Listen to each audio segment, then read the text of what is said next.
Monsieur Jalal Abdallah, bonjour. Bonjour madame.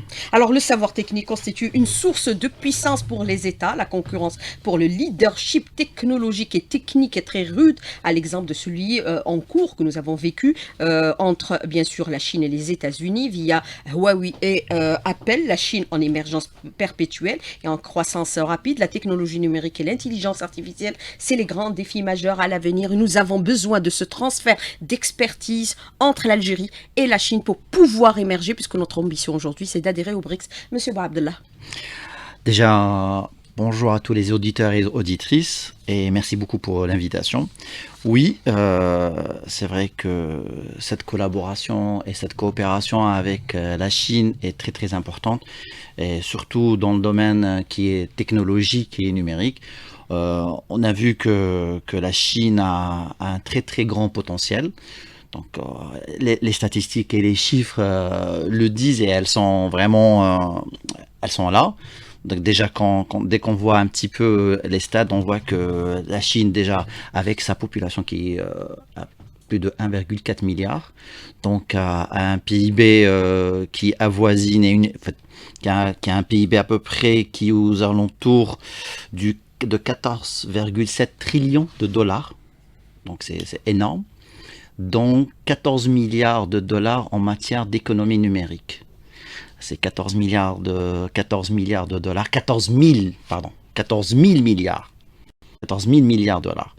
Ce qui représente à peu près 34% du PIB mondial en matière d'économie numérique et qui représente 5% du PIB mondial.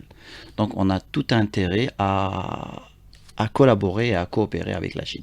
Alors, les besoins aujourd'hui de l'Algérie sont énormes et importants dans le domaine technique et technologique, dans le domaine numérique, de l'intelligence artificielle, de la digitalisation. Il faut absolument s'inspirer de ce domaine pour pouvoir émerger, commencer à mettre en place les premiers jalons qui permettront d'accélérer un peu cette cadence technologique. Monsieur Jalal Abdallah, puisque nous avons vu que le président insiste énormément sur la question de la numérisation à tout point de vue. En fait, déjà, il faudrait voir un petit peu comment fonctionne l'écosystème technologique en Chine. Donc, l'écosystème technologique en Chine, c'est l'un des plus dynamiques au monde. Donc, la Chine compte un grand nombre d'entreprises technologiques innovantes. Elles sont très connues comme Alibaba, Tencent, Huawei, Baidu, ZTE. Et ces entreprises ont développé des technologies de pointe dans le domaine comme l'intelligence artificielle, la robotique, la 5G, les data centers. Et le gouvernement chinois soutient ce développement et surtout ce développement de l'écosystème. Et il a mis plusieurs mesures. Et je pense que à nous de suivre et de voir comment on peut s'inspirer pour mettre la même chose en Algérie et surtout développer notre système et écosystème technologique aussi en Algérie, dans ce domaine-là. Alors, le développer, comment mettre en place cet écosystème déjà, par quoi doit-on commencer en nous inspirant bien sûr du modèle chinois? En fait, déjà on voit que les technologies les plus avancées en Chine sont l'intelligence artificielle, la robotique, la blockchain, la 5G, le e-commerce. Et je pense que la première des choses, c'est avoir cette expertise et qu'il faudrait qu'il y ait ce qu'on appelle un transfert de compétences ou un transfert de savoir-faire. Il faudrait qu'il y ait de la collaboration. Donc, première des choses, c'est bâtir l'écosystème, mettre en place comment on appelle ça, des aides gouvernementales, mettre en place une régulation qui s'adapte à la réalité du terrain. Quand on voit que la plus grande entreprise dans le monde, et plutôt en Chine, dans le domaine du e-commerce, qui est Alibaba, qui a un chiffre d'affaires de 2022 qui avoisine les 740 milliards de dollars. Donc, c'est l'équivalent du PIB de plusieurs pays. Donc, je pense que là, on a déjà la tête du fil qu'on va suivre et qu'on va mettre en place. Première des choses, aller sur du e-commerce, aller sur du data center, aller sur de la technologie, de la cybersécurité, ainsi de suite. C'est des moyens aujourd'hui. Nous avons parlé bien sûr au début de cette émission de la concurrence pour le leadership technique et technologique à travers le monde qui est extrêmement important. La Chine pourrait constituer à l'avenir une force dans ce domaine-là où elle est en train de le devenir puisque nous avons vu que la bataille entre Apple et Huawei a été des plus rudes et même les États, les chefs d'État se sont mêlés du conflit. En fait, la Chine est déjà un leader mondial dans le domaine de la technologie et surtout dans le domaine de la télécommunication. Donc, on voit déjà avec Huawei, on connaît déjà l'histoire qui a eu il y a quelques années par rapport à Huawei et les tensions qui ont découlé de l'avancement technologique de Huawei entre la Chine et les États-Unis. En fait, ça a commencé déjà avec les histoires des taxes douanières, des préoccupations des États-Unis concernant la sécurité et tout ça. Mais je pense qu'il y a eu la même chose de l'autre côté. Donc, ne fais pas à ton voisin ce que tu n'aimes pas faire à toi-même. Donc, la Chine en fait, a mis en place des choses et des réglementations. Et je pense que les États-Unis ont aussi fait la même chose. Et ce qui a créé des tensions entre ces deux pays et ont eu un impact disons, un impact assez sérieux sur l'économie mondiale à travers Alors, les le technologies de partenariat dans Huawei. le secteur de l'intelligence artificielle est devenu primordial aujourd'hui, puisque nous avons commencé à mettre en place les premiers jalons dans le domaine de l'universitaire, dans le domaine de la recherche scientifique également. Il faut l'accélérer encore davantage, puisque nous avons vu que bientôt, les robots pourraient remplacer les humains. En fait, faut Et déjà... ça commence déjà. Oui, exactement. En fait, l'intelligence artificielle, c'est déjà une des technologies les plus avancées en matière dans le domaine en Chine. Et surtout que la Chine s'est fixé un objectif d'être le leader d'ici 2030 en matière d'intelligence artificielle. Donc on a tout intérêt à collaborer, à travailler avec eux et à s'inspirer du modèle qui a été mis en place. Donc je pense que la visite du président ces jours-ci en Chine va avoir vraiment un réel impact au niveau économique et technologique en Algérie. Donc il y a la partie intelligence artificielle, mais il y a aussi la partie robotique. On voit que la Chine utilise beaucoup de robots et surtout dans son industrie. Donc, Dans tous les domaines. dans tout le domaine en ce moment et surtout dans l'industrie. Voilà, même dans, bien sûr, les activités domestiques à l'intérieur des maisons, les robots sont en train de substituer les humains en Chine. Alors, je voudrais revenir avec vous pour, bien sûr, cette question qui est devenue extrêmement importante et stratégique. Actuellement, ceux qui possèdent, bien sûr, la technologie, c'est les maîtres du monde, actuellement, et on le voit. Est-ce que dans le domaine de l'intelligence artificielle, il faut accélérer cette cadence de coopération? Commencer d'abord par l'université, le domaine de la recherche impérativement.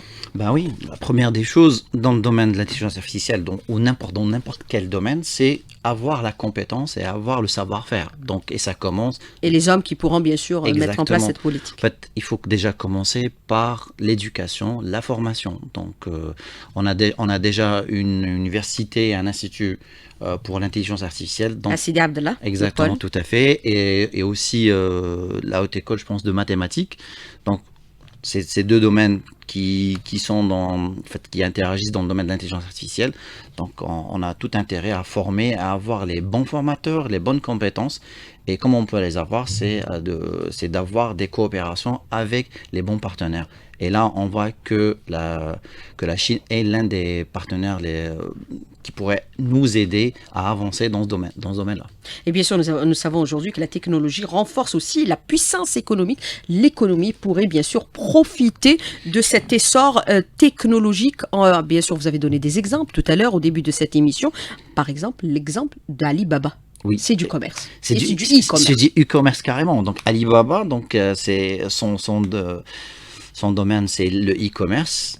747 milliards de dollars de chiffre d'affaires en 2020. Il dessert le monde entier. En fait, le monde entier. Et je pense que il y a beaucoup je pense, d'opportunités à saisir dans ce domaine-là avec la Chine pour développer ce domaine-là. Et on voit bien que l'e-commerce, donc, en fait, il a un poids dans l'économie numérique. Et quand on parle de e-commerce, donc, on peut pas voir que pour l'Algérie, hein, on peut être même la porte d'entrée, on est la porte d'entrée de l'Afrique et on peut être vraiment un leader dans ce domaine-là. Donc le e-commerce, c'est une bonne chose et surtout, ça peut être un bon début avec aussi tout à ce qu'on avait dit tout à l'heure, l'intelligence artificielle. Alors, nous savons aujourd'hui que la transformation numérique pénètre toutes les sphères sans exception. Bien sûr, quand on parle de ces sphères, bien sûr, il y a les sphères politiques, il y a les sphères économiques, industrielles également, elles opèrent, bien sûr, et c'est le moteur de profonde transformation sociétale. On en a besoin impérativement actuellement, puisque nous avons vu qu'au début, il y avait une sorte de résistance à ces bouleversements, ces changements, parce que nous sommes dans un monde en perpétuelle mutation et progrès dans ce domaine. Alors, on parle beaucoup de transformation digitale depuis un bon moment, hein, donc je pense qu'on a déjà discuté la dernière fois et il y a eu plusieurs personnes qui ont discuté. Le digital et le numérique, c'est deux choses différentes aussi. Exactement, donc on parle de numérisation, de digitalisation, de transformation digitale et la première des choses, c'est d'avoir cette stratégie de transformation digitale qui doit être mise et vraiment, il faudrait que tout le monde collabore, tout le monde coopère. Donc ce n'est pas juste un objectif qui est donné que pour des institutions ministérielles ou gouvernementales, mais aussi toutes les entreprises, qu'elles soient privées, publiques ou institutionnelles. On a vu que le président insiste beaucoup sur ce domaine-là, insiste beaucoup sur cette transformation, à l'utilisation des technologies, parce que quand on utilise les technologies, c'est disons que c'est un gage de transparence. Et c'est ce qu'on cherche.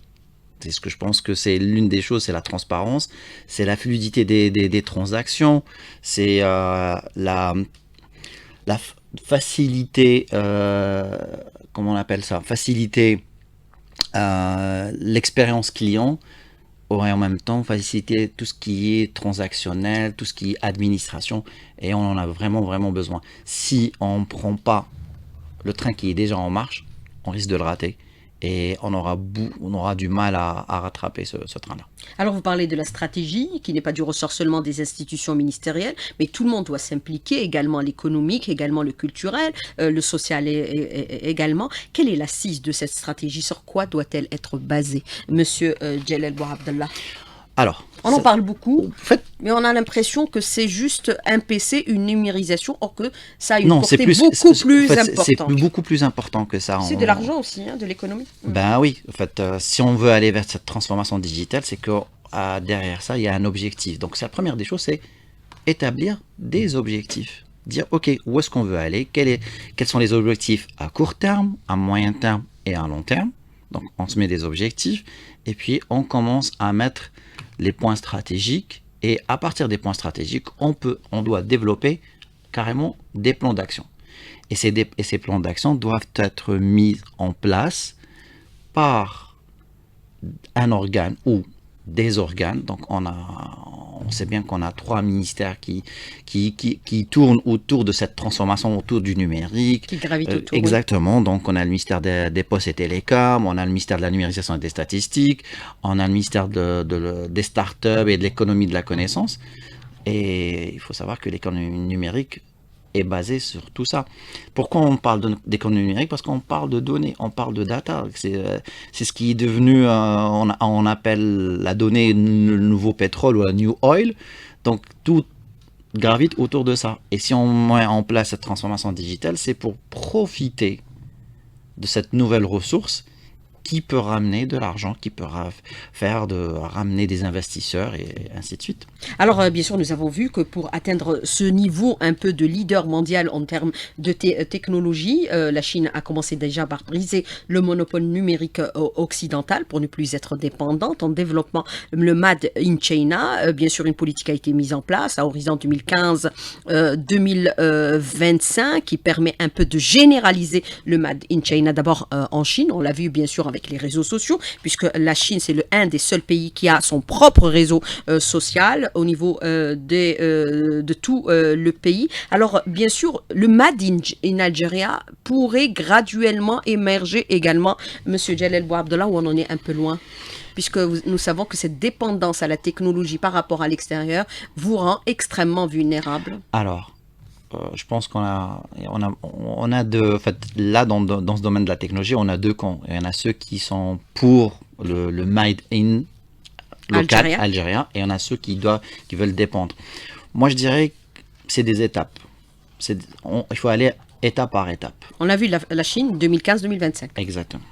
Donc la Chine, si elle est arrivée maintenant à cette position et à être elle fait partie d'un des leaders mondiaux dans le domaine des technologies. Elle est partie étape par étape. Et ce qu'il faudrait faire, c'est que déjà avoir cette compétence, acquérir, acquérir la connaissance, acquérir le savoir-faire pour qu'on puisse développer des technologies made in Algeria. On ne peut pas dire dès le départ, dire ok, je vais commencer à faire de la technologie, mais je n'ai aucun savoir, je n'ai aucune compétence. Donc déjà, commençons par avoir la compétence. Faire du reverse engineering, apprendre, et puis petit à petit. Je ne dis pas qu'il ne faut pas, mais on a des institutions, on a des entreprises qui commencent à faire du made in Algérien. Et il faut en être fier. Maintenant, il faut aller graduellement, petit à petit, et chaque fois gratter des pourcentages. Alors, Monsieur Jalal Bouabdallah, je voudrais revenir avec vous pour cette deuxième partie de l'invité de la rédaction sur plusieurs aspects. C'est des aspects extrêmement importants, c'est des aspects d'avenir pour notre pays qui espère aujourd'hui atteindre l'émergence. On adhère bien sûr au pays du BRICS. Ce sera bien sûr ce qui exprimera certainement le président de la République demain lors de sa visite en Chine. Il a déjà exprimé, il a eu également le soutien de Moscou pour notre adhésion au niveau de ce bloc économique qui est considéré comme étant une force économique majeure à travers le monde, puisqu'il regroupe des puissances à la fois numériques et nucléaires, comme la Chine, la Russie, l'Inde, l'Afrique du Sud et également le Brésil. Je voudrais revenir avec vous, bien sûr, sur ces aspects qui sont importants de la numérisation, de la digitalisation, de l'intelligence artificielle. On a parlé de la stratégie qui est mise en place. Il faut la réactualiser, l'adapter perpétuellement, puisque les choses évoluent d'heure en heure pratiquement dans ce domaine-là. Monsieur Jalal Bouabdallah. Oui, tout à fait, vous avez raison. Donc, ça change, la technologie avance, elle change, elle mue, elle est en pleine mutation à chaque moment, à chaque heure, à chaque seconde. Donc, il y a des brevets qui sortent à chaque minute, il y a des nouvelles technologies. Et on ne peut pas rester figé devant la technologie et dire ok, on est en train d'utiliser, on a déjà mis en place une stratégie. Ben non, sa stratégie, il faut être un mot que j'utilise beaucoup et que les gens sachent que j'aime bien l'utiliser, c'est l'agilité. En matière de transformation digitale, il faut être agile. Comme on dit dans matière de cybersécurité, on doit être résilient, on doit être agile en matière de transformation digitale. C'est-à-dire que notre stratégie et notre politique doit changer et s'adapter à l'heure et à l'ère du temps.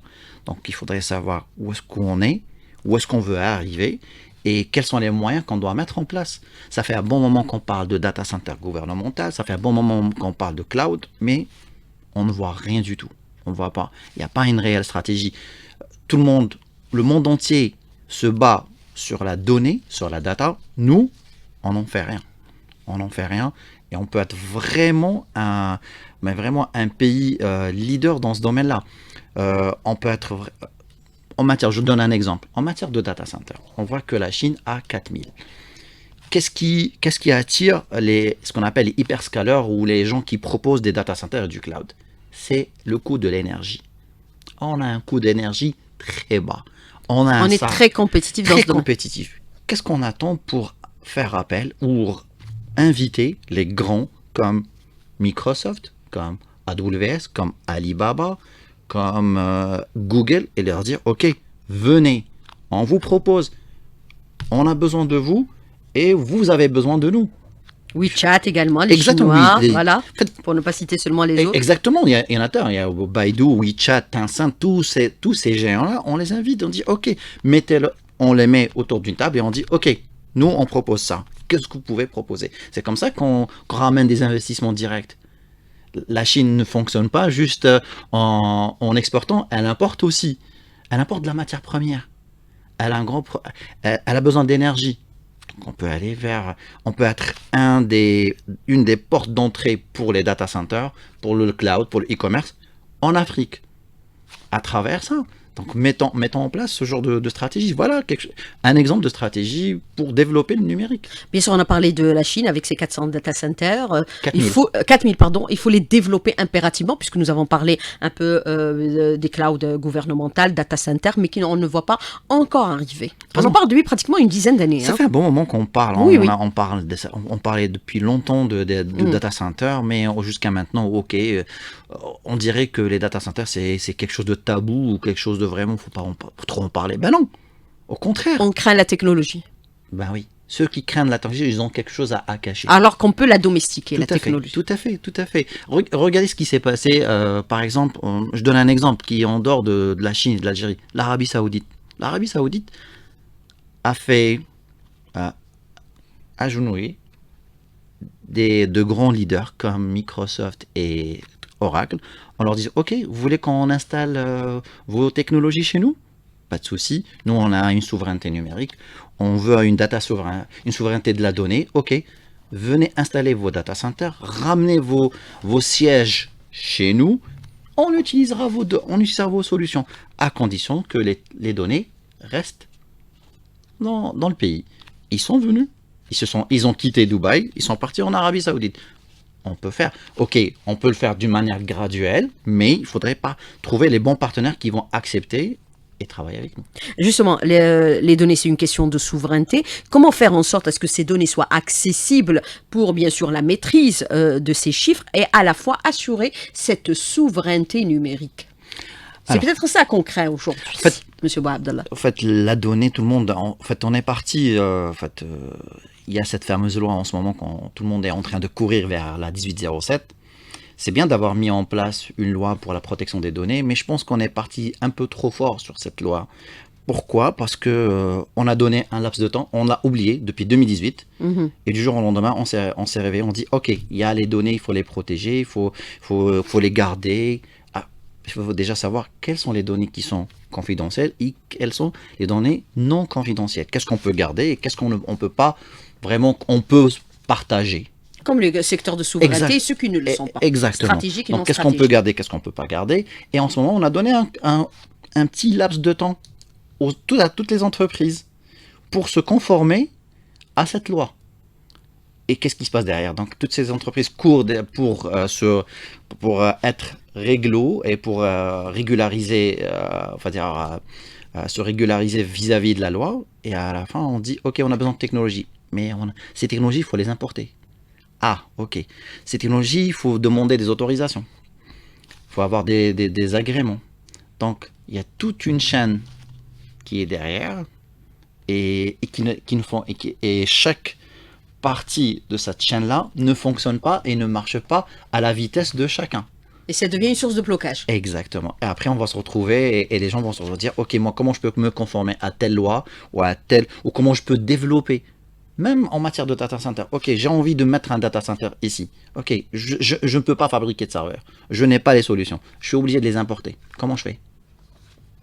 C'est toute une logistique qui est derrière. Et qui est très lourde dans notre pays. Exactement. Même malgré toutes les facilitations que veut donner le président de la République, mais ce rythme-là ne suit pas. Alors, bien sûr, pour développer cette technologie, il y a un passage incontournable, c'est le e-commerce impérativement, puisque nous avons vu que le e-commerce est développé dans notre pays. Les jeunes ont fait dans la débrouillandise au lieu d'aller vers une régulation en bonne et due forme. En fait, on a vu l'explosion du e-commerce pendant la période du Covid, la pandémie. Ça a commencé avec du paiement à la livraison. Maintenant, on voit avec du paiement électronique. Ça, c'est bien. Donc, les transactions... Même les banques sont en train de s'investir dans ce domaine-là. Mais je pense qu'il faudrait y aller sur ça. Donc, c'est impératif. On doit y aller vers le e-commerce. Il faut démocratiser le e-commerce, démocratiser le paiement électronique, ne plus faire... éliminer totalement le cash. Moi, je suis pour l'élimination du cash. Pourquoi garder? Pourquoi ne pas mettre l'accent sur le paiement en cash et le paiement via carte électronique? Commencer à le généraliser un peu partout. Exactement, on le voit maintenant. Pourquoi ne pas... En fait, on commence à voir, un petit peu l'utilisation des TPE comme au niveau des stations de service, au niveau des grandes enseignes. On voit dans quelques supérettes, dans quelques magasins. mais ce n'est pas suffisant. Il y a même la carte d'alimentation naftale qui est en vigueur actuellement Et pour supprimer bien sûr les 200 dinars quasiment disons pollués par le carburant. Alors je voudrais moi, je donne revenir- un exemple, juste Mhm. un exemple par rapport au paiement électronique. Mhm. La fameuse vignette qu'on paye chaque année, pourquoi ne pas la mettre?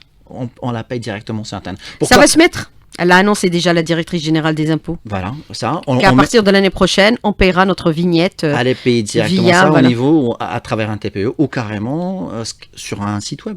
Et ça va régler définitivement le problème de la disponibilité de la vignette Exactement. et sa non-disponibilité. La numériser carrément. Alors, je voudrais revenir avec vous, bien sûr, sur des aspects à franchir pour aller, bien sûr, vers cette technologie, cette numérisation, cette digitalisation. On a parlé, bien sûr, de la nécessité de mettre en place les data centers, commencer par un data center gouvernemental qu'on annonce depuis pratiquement 2010, qu'on ne voit pas arriver. Il y a eu plusieurs actions qui ont été engagées dans ce domaine-là. On parle du développement du e-commerce. Il est actuellement au stade de développement, malgré toutes les contraintes et toutes les, c'est-à-dire les difficultés, la régulation via l'État, puisque ce n'est pas encore régularisé de point de vue loi. On parle de l'intelligence artificielle. Il faut accélérer cette cadence-là pour s'inscrire dans des pays de l'émergence, puisque nous avons vu que les détenteurs de la technologie, c'est les maîtres du monde actuellement. Ben, je reviens toujours à la source de, disons, l'élément essentiel entre ces domaines-là, c'est quoi? C'est la donnée. Donc celui qui détient cette donnée-là, qui détient l'information, détient le pouvoir. Donc si quelqu'un travaille sur l'e-commerce, donc toute entreprise qui travaille dans l'e-commerce, dans l'intelligence artificielle est basée sur quoi? Elle est basée sur l'apprentissage. L'apprentissage de quoi? De l'information. Donc l'information qui dit information dit données. Même chose quand on parle de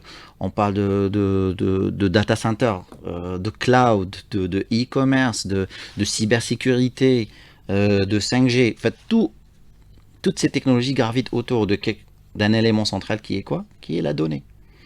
Et celui qui détient la donnée et celui qui détient l'information va devenir le maître du monde, ou il va détenir carrément le pouvoir.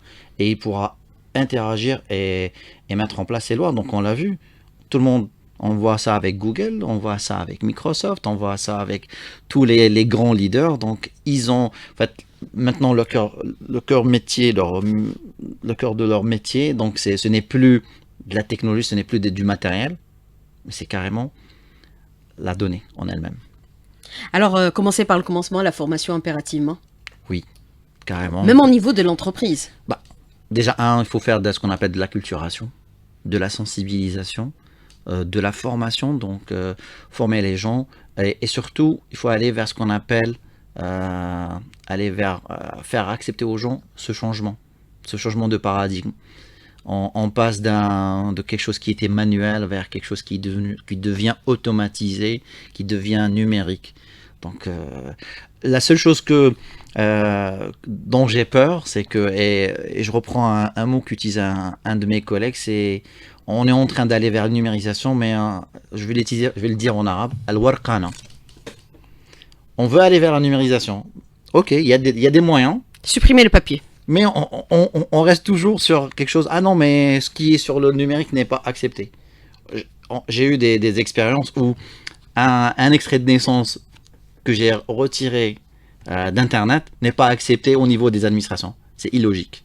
Alors, vous avez ce commentaire de l'auditeur qui vous dit « Personne, aucun pays ne vous donnera cette technologie. Il faut la développer par vous-même et par vos propres compétences. Les universités ont un rôle important dans ce domaine-là, puisque nous avons des pôles maintenant universitaires qui sont consacrés essentiellement à la robotique, à l'intelligence artificielle. Mais il faut généraliser à tous les domaines, même dans le domaine, par exemple, du commerce, enseigner le e-commerce. » Alors, je ne suis pas très d'accord avec l'auditeur. C'est vrai que je ne vais pas dire que personne ne va donner, mais on peut collaborer. C'est pour ça que on doit avoir les bons partenaires. On doit avoir les bons amis, ou les amis qui peuvent nous espionner, mais à petite échelle. Parce que dire que... Comme la Chine et la Russie, par exemple. Exactement. Dire, ok, on doit avoir ça. Et comme la première des choses, c'est la formation. C'est le transfert de compétences. Aide-moi. Apprends-moi, en fait on connaît très bien, on dit donne à manger à quelqu'un, donc il mangera un jour, mais apprends-lui à chasser ou à pêcher, il va le faire toute sa vie. Donc, il faudrait trouver les bons partenaires qui vont nous apprendre, qui vont nous aider à avoir cette compétence, à avoir ce savoir-faire, le développer, et puis après, on commencera à mettre en place nos technologies. Commencer comme la Chine, et ils ont commencé par le copiage, bien sûr, de certains logiciels en attendant de développer les leurs. On a des compétences aussi à l'étranger qui peuvent être d'un grand apport pour l'Algérie également. Monsieur Djelal Bouabdallah. Ben oui, tout à fait. On a de grandes compétences. On a partout, que ce soit en Chine, aux États-Unis, en Europe, même en Afrique. On a plus de 800 chercheurs qui sont au niveau de la Silicon Valley, si je ne me trompe pas. Et on a de grandes lumières. On doit faire appel à ces compétences algériennes qui sont à l'étranger. Ne pas se limiter aux compétences qui sont en local, mais il faut faire appel à toutes les compétences algériennes et aussi les compétences internationales avec qui on a des relations bilatérales. Et bien sûr, pour reprendre l'exemple de la Silicon Valley, nous avons 8000 ingénieurs algériens qui sont dans la Silicon Valley et 300 chercheurs dans ce domaine-là. Alors, je voudrais revenir avec vous, bien sûr, sur un autre exemple de l'auditeur qui vous dit comment on compte appliquer l'IA, c'est-à-dire l'intelligence artificielle, sur des données inexistantes. Pourquoi on n'a pas de données et non plus des textes réglementaires qui encadrent la collecte des données? Il faut mettre en place des textes d'application, des textes réglementaires qui permettent, bien sûr, et qui encadrent l'activité de la collecte des données. Alors, première des choses, on a un texte réglementaire. Le premier texte réglementaire, c'est la 1807, qui parle de la protection des données. Ça, c'est de 1. Maintenant, on ne parle pas de la collecte, mais on parle de la protection. Collecte. Déjà, il y a de l'appréhension. Ok, donc déjà, avant de parler de collecte, il faut parler où va-t-on mettre ces données-là. Donc, première des choses, il ne faut pas parler de collecte, mais il faut parler de data center. Il faut parler où est-ce qu'on va stocker. Je donne un exemple. Si on n'a pas de data, on ne peut pas. Je vais donner un exemple du quotidien. Quelqu'un qui va faire son marché, s'il n'a pas un frigidaire, s'il n'a pas un frigo, s'il n'a pas un endroit où stocker, où est-ce qu'il va les mettre? Ces données-là, ce qu'il va acheter, il va pourrir. Donc la même chose. Première des choses, il faut construire des data centers.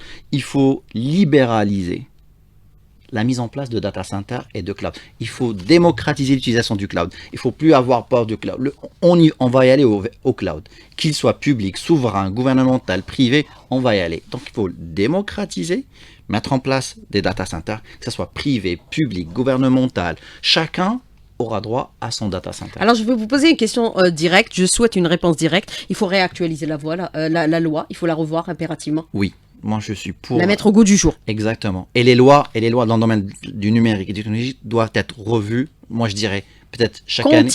Continuellement, parce que ça change. Alors, le point des aides, il faut le développer. Aussi. Donc, je pense qu'il est déjà... C'est ça qui assure aussi la souveraineté. Bah oui, le point des aides, c'est notre marque déposée. Et pour le développer... On crée l'espionnage, on est tous sur Yahoo, on est tous sur Google, on est tous sur Hotmail. Et pour aller vers du point des aides, il faut avoir... Où est-ce qu'on va mettre ce point des aides? Il faut avoir des data centers, parce que le point des aides va suivre où est-ce que vous allez mettre votre site web, où est-ce que vous allez mettre votre contenu. Donc, on revient toujours à la question du data center. Alors, quand vous parlez de data center, il faut absolument le démocratiser, le rendre accessible à tout le monde pour avoir, bien sûr, cette collecte de données. Mais il faut commencer par le commencement, c'est-à-dire les secteurs de souveraineté avant son élargissement, ou alors commencer tous en même temps. Non. Pour rattraper le retard. En fait, chacun peut travailler. Donc, il y a beaucoup de gens qui me demandent, est-ce qu'il y a des data centers en Algérie? Oui, il y a des data centers en Algérie. Algérie Télécom travaillait sur un data center. En fait, chaque entreprise, qu'elle soit privée... C'est un vieux projet. Des data centers, il y en a. Maintenant, on parle de data centers pour du stockage, pour des services d'hébergement. On a quelques entreprises. Il y a une loi qui a été mise à jour l'année dernière on est passé d'un mode d'agrément vers un mode d'autorisation générale. Et ça, c'est une bonne chose. Maintenant, il faut un petit peu accélérer. Il ne faut plus avoir peur d'avoir des solutions en matière de cloud et en matière de stockage. Alors, on parle bien sûr des questions d'avenir qui sont éminemment importantes, puisqu'avec l'émergence d'Internet, le monde a totalement changé pour accéder bien sûr à l'intelligence artificielle, aller vers le e-commerce, aller vers la numérisation généralisée de tous nos systèmes administratifs, bureaucratiques également, puis parfois ils sont très lourds et très complexes. Il faudrait aussi avoir une connexion d'Internet de qualité impérativement. Je pense que Même si les choses se sont nettement améliorées, il faut dire oui, les choses comme elles sont. il faut dire les choses. Et il y a déploiement actuellement de la fibre optique. Je pense qu'on parle de On le voit partout. on parle de Dans plus, nos habitations, maintenant, on nous installe la fibre on optique. parle de plus de 200 000 kilomètres de fibre optique qui a été installée. Mhm. Euh, Ça aussi, c'est une révolution numérique. on parle d'un coût moyen du mégaoctet. Je ne parle pas du gigaoctet, mais du Mhm. mégaoctet le moins cher, je pense, en Afrique, si je ne me trompe pas. Mhm. Et surtout, comme on est passé en quelques années d'une connexion moyenne, je pense, qui tournait aux alentours de 2 mégas vers une connexion moyenne qui tourne aux alentours de 15 mégas. Tout le monde a maintenant bon, je dirais pas tout le monde, mais les grandes villes ont une connexion Internet, les gens ont une connexion Internet, une ADSL. Le service s'est vraiment amélioré. Maintenant, il y a encore il y a des choses à faire et je pense que c'est en bonne voie. Moi, je dirais. Il faut pas critiquer juste pour critiquer, mais il faut dire les choses. Oui, quand il y a des choses qui ont été bien faites, oui, il faut les dire. Et on voit actuellement au niveau de nos habitations le déploiement de la fibre optique qui est en cours d'installation et elle a un coût extrêmement exorbitant puisque nous sommes bien sûr, c'est les vieilles habitations qui ne sont pas dotées bien sûr des moyens qui permettent l'accès à la fibre optique. La fibre optique va tout bouleverser aujourd'hui, mais il faut savoir assurer avec cette fibre optique la qualité des services, des prestations impérativement. Ben, si on va vers la fibre optique, maintenant, il faudrait développer les services qui vont venir avec. C'est ça. Voilà. Maintenant, on disait on n'a pas la fibre optique, elle n'est pas totalement déployée à travers tout le territoire national, c'est ce qui fait que la connexion parfois soit mauvaise. En fait, mais avec son déploiement, tout va changer. Tout à fait. En fait, les gens voient, en fait, les gens qui ont la fibre optique, ou même les gens qui ont de la DSL à haut débit, donc voient qu'il y a un changement. Donc, et en mettant en place une connexion stable et de haut débit, on peut développer des services et des services à valeur ajoutée. Le start-up, par exemple, pourrait fortement émerger dans ce domaine-là. Il faut juste dire que Internet est essentiel maintenant. On peut plus se permettre d'avoir... Internet, c'est du business. En fait, maintenant, Internet fait partie intégrante de notre vie. On peut plus vivre sans Internet. Je pense qu'à n'importe quel moment de la journée, on est toujours connecté, soit à son téléphone, soit à son PC, soit directement, carrément à sa télé. Et Internet cette connexion et cette fibre optique va nous permettre. La fibre optique n'est qu'un moyen de transmission.